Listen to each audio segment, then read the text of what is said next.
the truth. Welcome to Drop Me Off in Nashville with Sebastian Roberts and Scott Huger. God, do I love that opening. Welcome to the little show that could. And in fact, it still does. Hey, I'm Scotty Huger. Hope you all doing well. Hope you had a good week. I've had an incredible week. I've decided the day before, I was sitting in my hotel and I thought, what am I going to talk about in this episode? And I thought, we need to talk about just what happened this past week to me. And I'm a music manager. I have a music company. My partner's been in the music industry for 40 years. He's the guy who originally signed me out of Nashville. We went our separate ways for about 6 or 7 years, got back together a couple years ago, and put this management company back together the way it's supposed to be. And since then, golly. Short story, we started with this artist. His name is Michael Gilas. Michael was an artist back in his 20s, and he had a band, and him and his partner says, we're doing really good, but I don't think I want to be an artist. I think I want to have a family. I think I love her, and I think I want this and that. So they broke up. And so Michael decided to start a couple of businesses with his brother, did that, went through a little bit of life, and then got hurt in a really bad horse accident. Fell off a horse. He should have been dead. The doctor said he couldn't. He's not going to walk. He's not going to this. He's not going to move his neck. He could die from a neck surgery. The other doctor says, no, you won't die from neck surgery. So you're sitting there laying in bed going, one doctor told me I could die from if I do a surgery. The next doctor is saying I'll be just fine if I do the next surgery. So, so you're going through all that stuff. And he said, but really what kept me going was music. Music kept me going. And so Michael and Steve got together about a year ago, Michael Gilas. And since then, now we've had 2 Billboard hits.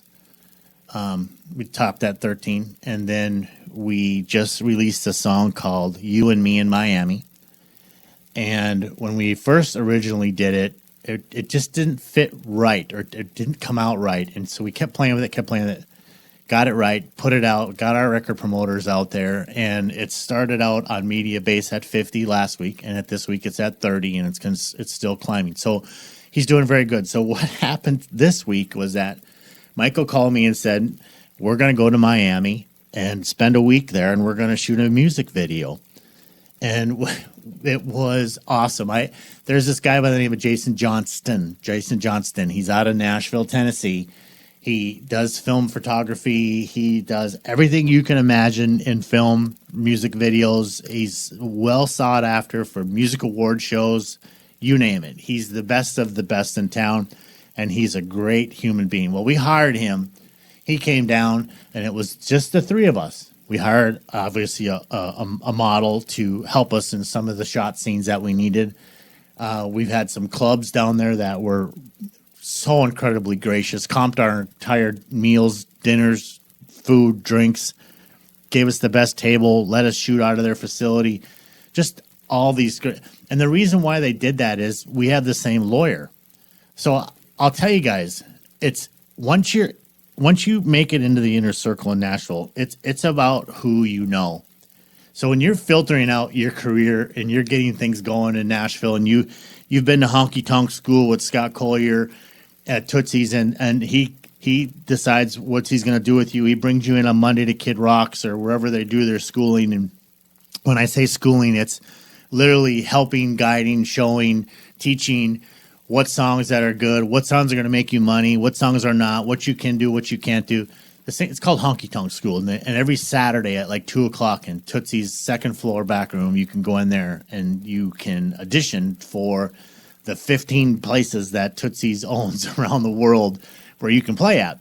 But anyway, when I was down there with Michael, these people we have the same lawyer. His name is Alan Jacoby out of Miami. And Alan also works with this club. So when we went in there, it was really open arms. This club was absolutely amazing. The people were very, very generous. It was right next to the ocean. And so we had a bunch of shot scenes that we did there.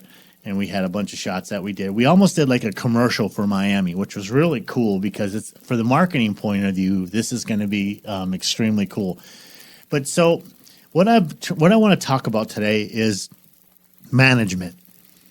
You know, you probably heard everything you can imagine about what managers do, what they don't do, if they're crooks, if they're not crooks. But I will tell you guys firsthand this truth. Management is a necessity, and it's not because I'm in the business. It has nothing to do with that. If you go on TikTok, Instagram, and just Google music managers and what they're good for and find out. And you're going to hear the people who are pissed off about it. They're going to say how bad they are and how they screwed them over. And then you're going to hear the people who are actually in the business at my level or higher. And they're going to tell you how important it is to have a music manager, especially if you want a record label. Because I will tell you, we're at the point now with Michael that we flipped the script. We don't have to go after labels. Labels are already calling us. We've had two already call us and offer us deals, but they're not what we're looking for. We know we can get a better deal. We know we can get an advance that would work for Michael for where the trajectory where he wants to go. So, but you have to build it first. And I will tell you what I've also learned, which is amazing, is that there's companies out there now. They're almost like record labels. You can't get in unless you know somebody. And they open their company. We'll just call it X company. And X company is going to these labels that are closing and or aren't succeeding, and they're hiring their back staff to help them. And what that means is that there's a Spotify person, there's a YouTube person, there's a TikTok person, there's an Instagram person, there's an Amazon person, there's a publicist, and there's all these different persons within this company X that they'll say, all right, if you want to use 10 of these different programs to help build your model, that price is going to be $50,000. I'm just throwing numbers out there. If you want to use 4 of them, it's $20,000. Whatever that is, but they spell it out, what's going to happen, where it's going to go, where it's going to get you, how it's going to get you there. The AI tools that they're going to use to help you get there, they know their results pretty much ahead of time. They see how it's going to go. They know what the songs and the quality of the songs and how well it's going to do, and it's a team.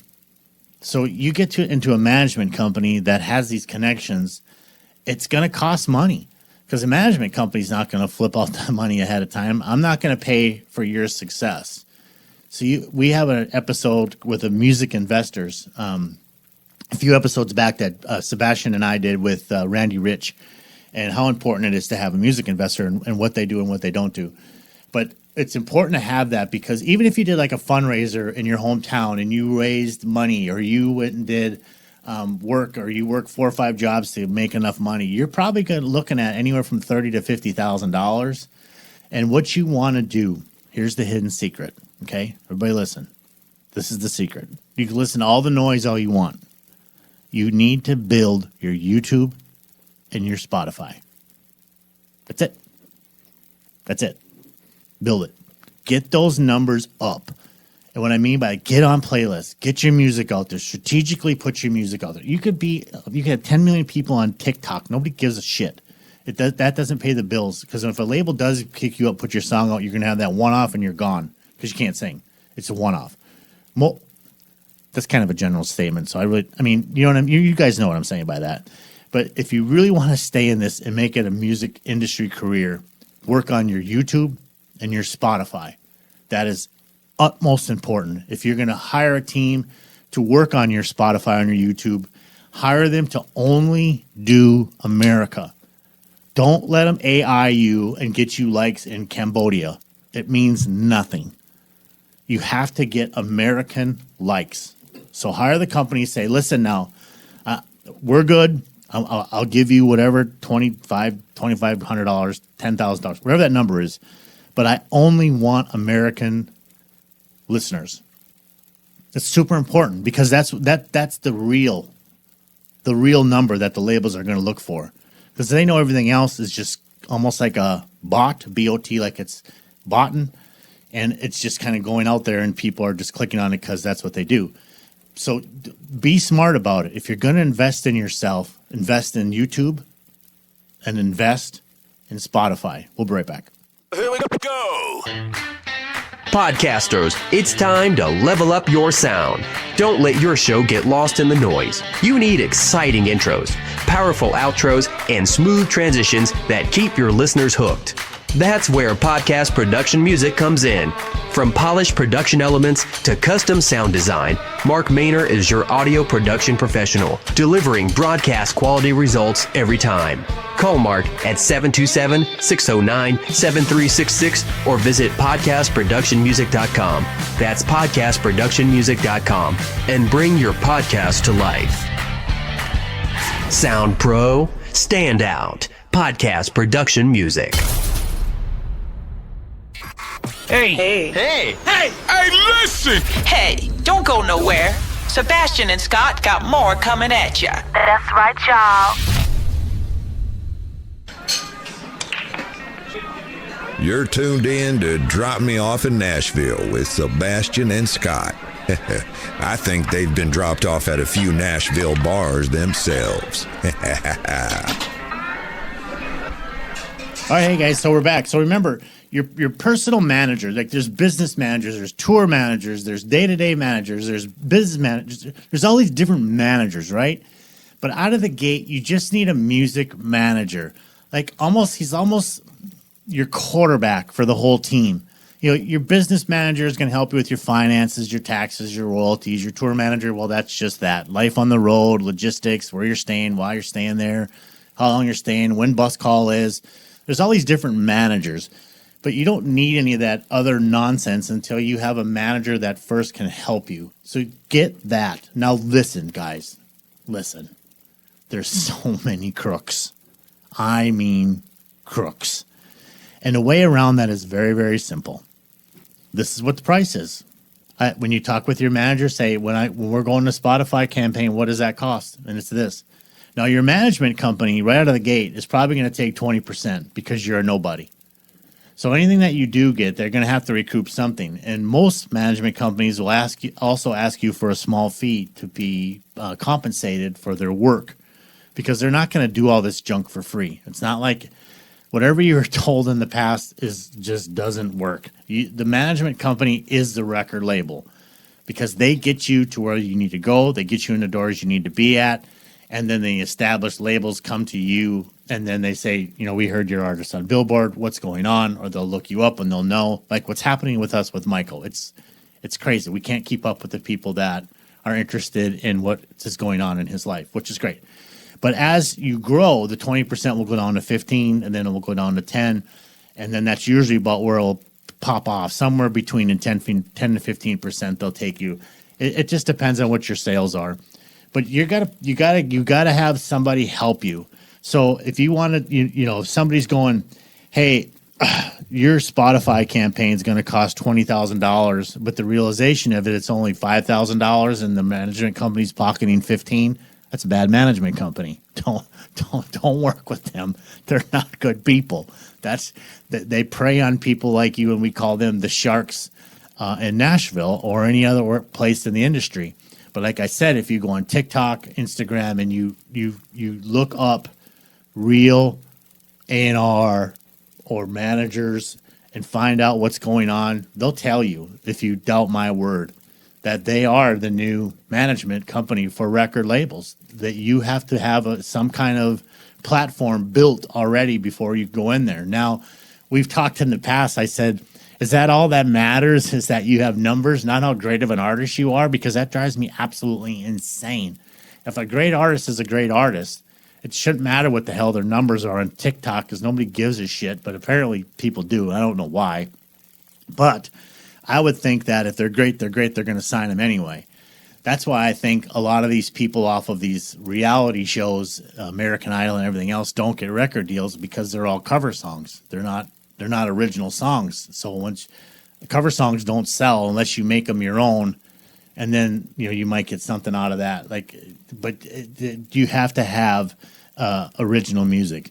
So you have to be smart about it. And that's all going to come with talking with people, networking, going to songwriter nights, visiting, and then make sure that you block out the noise.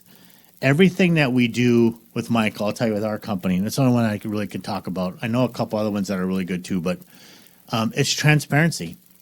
There's no secrets. Everything. For example, on a daily basis, we do charting for him. He knows where his number's at, if they grew that day, if they went down that day. He can pull up any spreadsheet at any given time and see that his TikTok is at 16,000 or if it's at 14,000, when it jumped, why it jumped, what went up, what went down, what worked, what didn't work. You can see everything, and we are transparent on all of that. See, if somebody tells you right out of the gate, I'm going to get you a record label because they're a management company, that's an overpromise.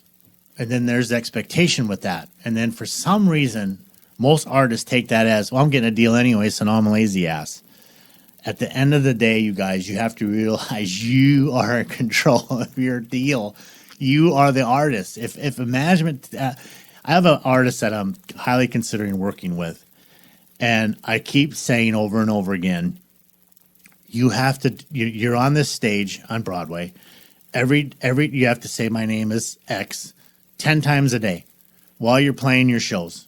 You have to promote yourself. Go to my Facebook. Go check out my .com page. See where we're playing. Put a request in so we can come to your hometown. You have a free audience in Nashville to have your music go all over the world, because all over the world is where those people came from to come to Nashville to see you. And you don't know who's a bar owner, who's a promoter, who owns a club that has major artists come in. You don't know who's in that audience, but I could tell you it's a music lover who's in that audience if they're there to see you in Nashville. So you have a free opportunity to go, hey, listen, my name is Scott Hooger. Go check out my Facebook page. It's Facebook/Scott Hooger. Go to my TikTok team. It's TikTok/Scott Hooger Music. Check Miss L. Give me a like. Do all that stuff. Say hi. I'd like to talk with you. Those are the kind of things that matter. So what a manager is going to tell you those things. That's my job, is to say, I need you to do X.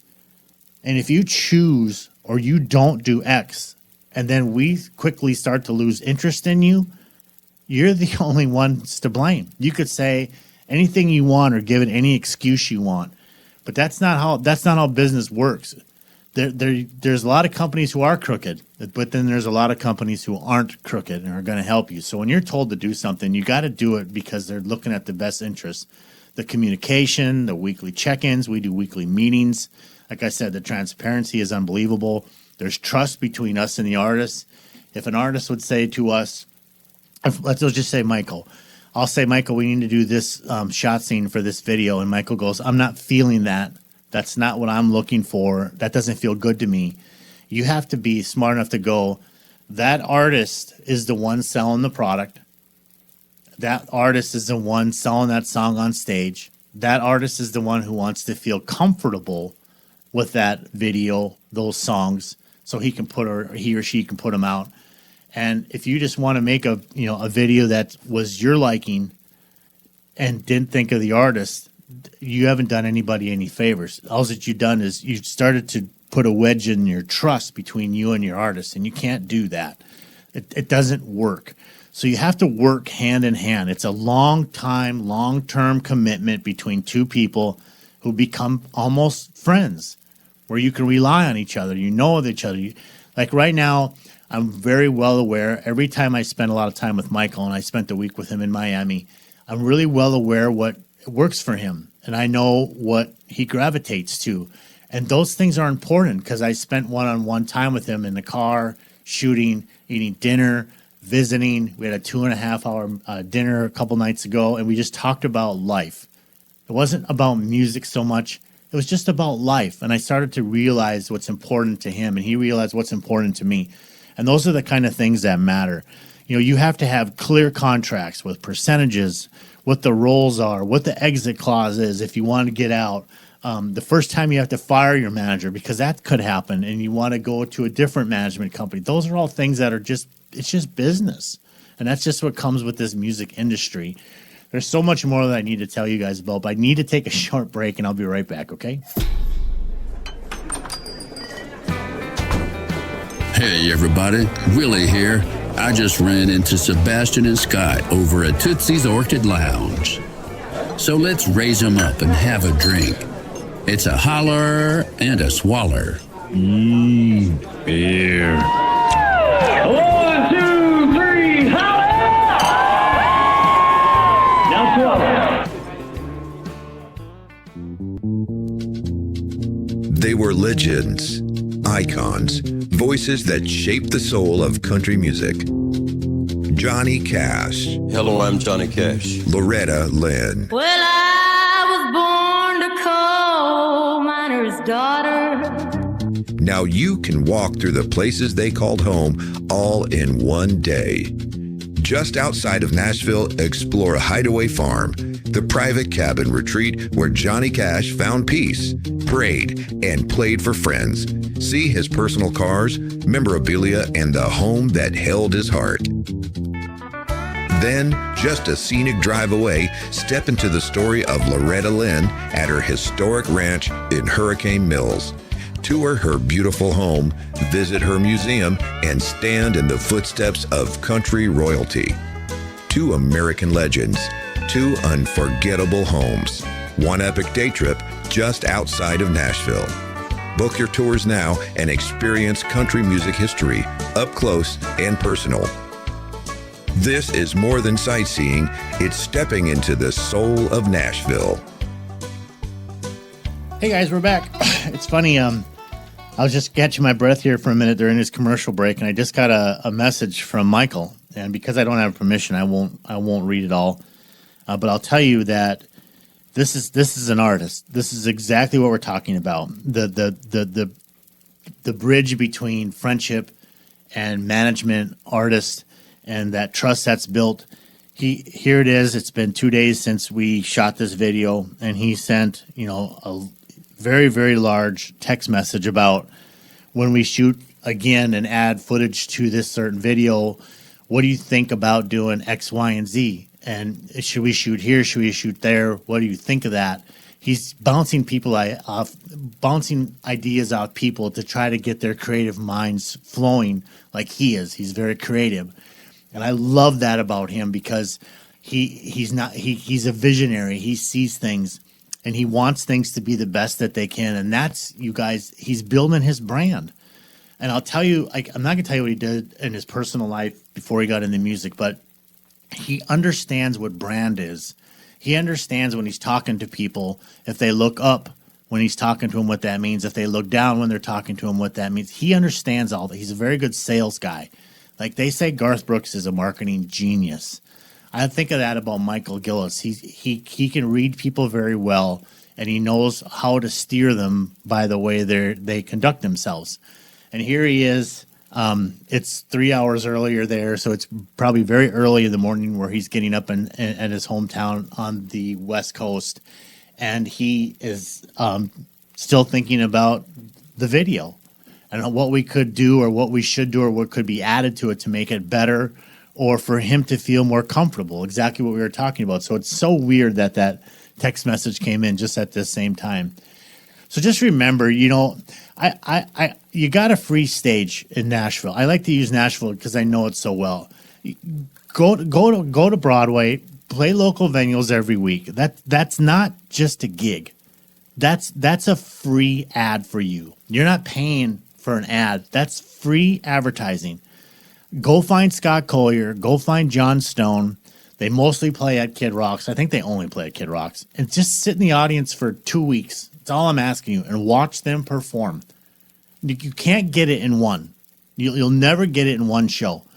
The reason why, because you'll see that it's repeated, but in a different way with the different crowds that come in. They know how to read these crowds, what age limit of people are in there, who they're playing to, what songs they're reacting to. Go find Scott Collier and John Stone and watch these guys and how they command a stage with the audience. They pivot their show to who is in there. Go to Tootsie's on Saturday afternoon at 2 o'clock in addition. Try to get invited to Honky Tonk School. That's literally what it's called. It's called Honky Tonk School. And they're on TikTok and I think Instagram. Go like them and you'll kind of see what goes on. It's actually ran by Scott Collier. I think Mondays they take you to one of the bars. You have to be invited. And they go in there and they have the bands play. Everybody who gets invited, I think there's 10 bands or whatever they bring in that week. And they go up there and they sing a song or two. And then Scott helps them.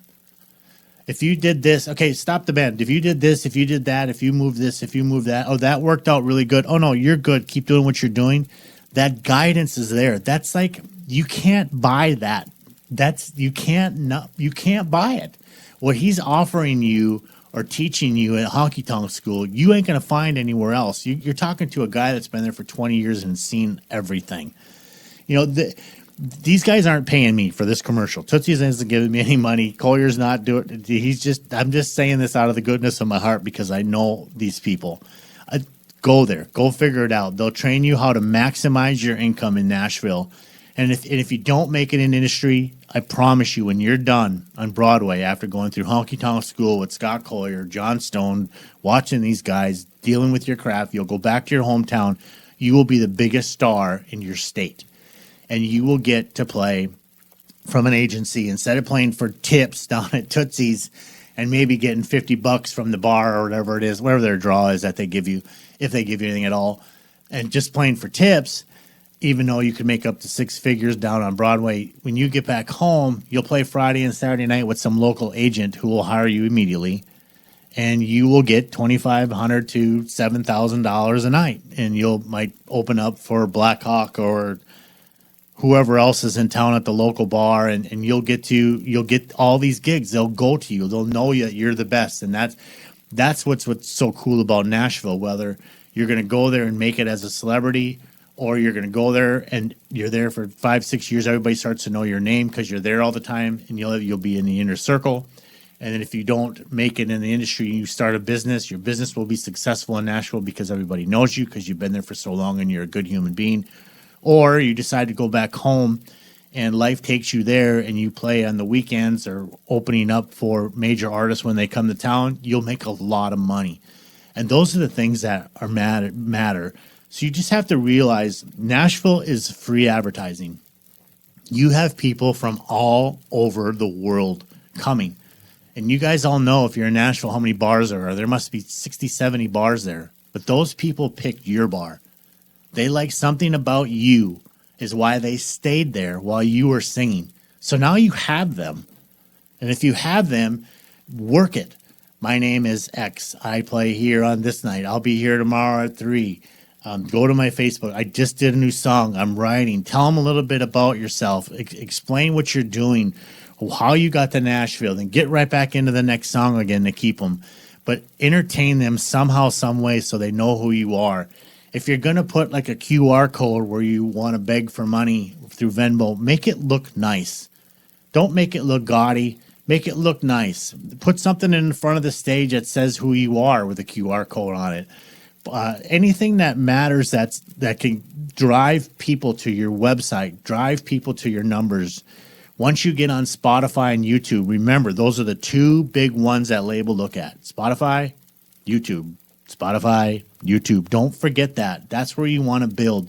Everything else is great for sure, but you want to build there. We'll be right back after this. Hey, this is Tommy Two-Tone, and you're listening to Drop Me Off in Nashville. 3.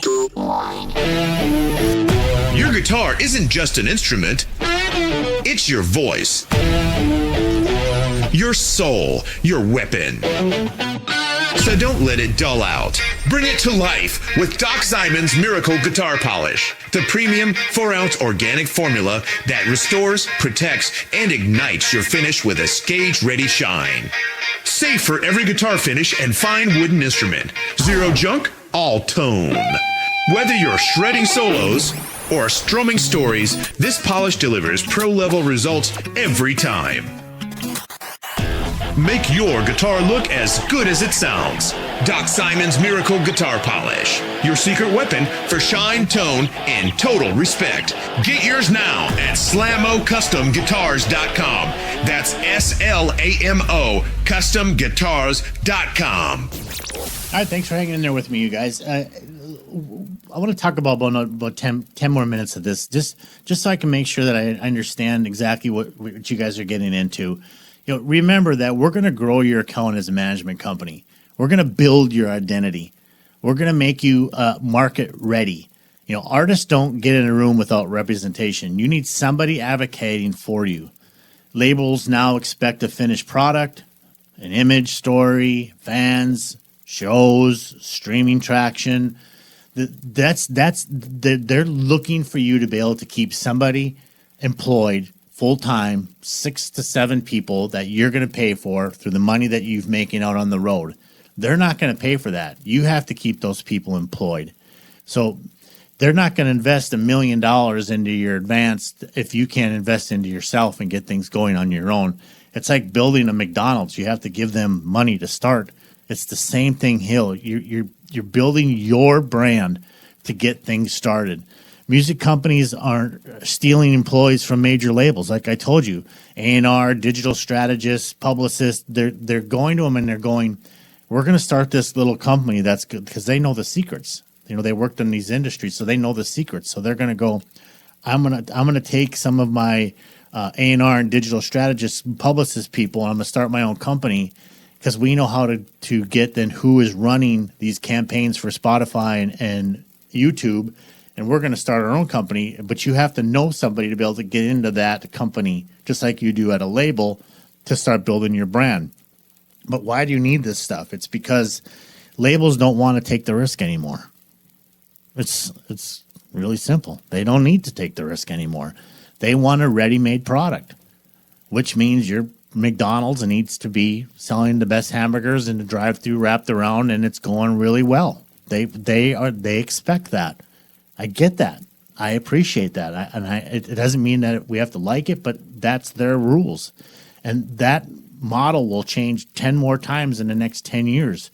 The entire model has shifted to grow the artist. You have to build a momentum. You have to create value. Then you get offers. Or you could stay 100% independent and keep it all yourself if you're self-funded. You know, those are the decisions that you have to make. But value is everything. You know, like I said, they're not just going to write a $1 million check for you in advance for number one, to cut your album, get a publicist, figure out what you're going to do, who your fan base is, how they're going to grow that, what's your demographic, where should we put you, what radio tour we should have you on, why you should have you on it, what clothes you're going to wear every day, blah, blah, blah, blah, blah, blah, blah, blah. I could go on and on. They don't need to do that anymore. You guys need to figure that out prior and figure out what sells. You know, real talk. Honestly, this is the music business. You know, there's a social media management campaign. There's booking and logistics. There's digital advertising. There's growth campaigns. Let me think. Publicist connections. There's sync for licensing, for pitching. There's consulting. There's team building. I mean, I can go on and on of really what goes on in your career to get you to where you want to be. And you need a management company or somebody very well versed, or an artist that's been on a label before and then lost his deal or her deal to help you. So somebody knows the inside of really what everybody is looking for.